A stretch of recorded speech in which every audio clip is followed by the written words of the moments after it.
د مصر اهرامونه چې د نړۍ تر ټولو مشهوره او له رازونو ډک تاریخي جوړښتونه شمېرل کېږي.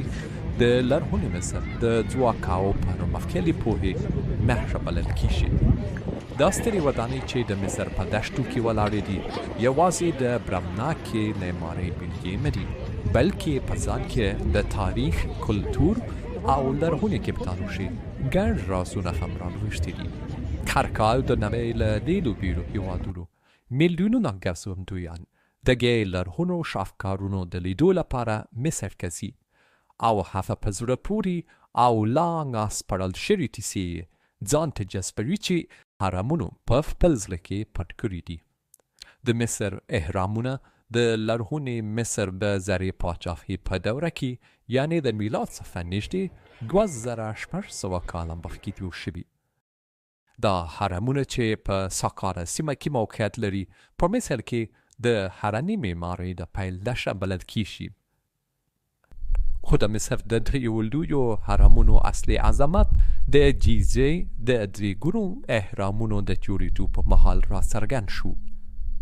دا هرمونه د څلورمې سلطنتي کورنۍ د فرعونانو په واکمنۍ کې جوړ شول او هر یوې په نامتو فرعونانو خوفو، خفرا او منکوره پولي اهل لري. د مصر اهرام د لرغونې انجینرۍ شاهکارونه دي چې له 3 میلیونو څخه له زیاتو ډبرینو بلاکونو څخه جوړ شوي. هر بلاک په منځنۍ توګه شاوخوا 2.5 ټنه وزن لري.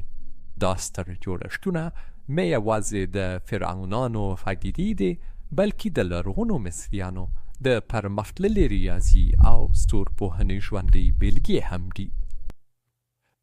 د اهرامونو جغرافیایي موقعیت داسې ټاکل شوی چې له لرې واټنه هم ښکاره وي او د لرغوني مصر له اوبو او کرنیزو سرچینو سره نژدې اړیکې ولري.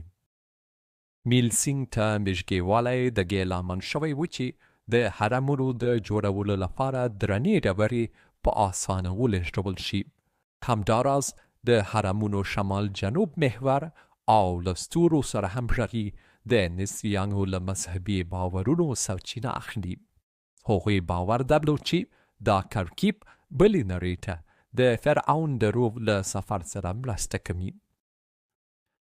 د مصر د اهرامونو شمېر له 118 څخه زیات اټکل شوی.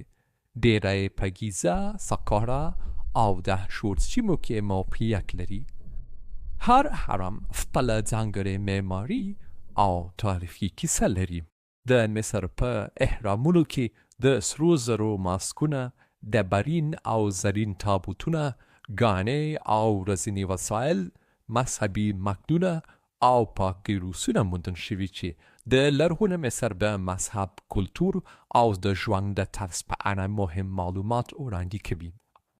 د فرعونانو د لعنت کیسې د هرمونو د جوړولو سخت شرایط، تر مځکې لاندې پټې لارې، د فضایي موجوداتو د مرستې نظریې او له ستورو سره د اهرامونو همغږي هغه رازونه دي چې تر ننه د څېړونکو او عامو خلکو پام یې ځان ته اړولی دی.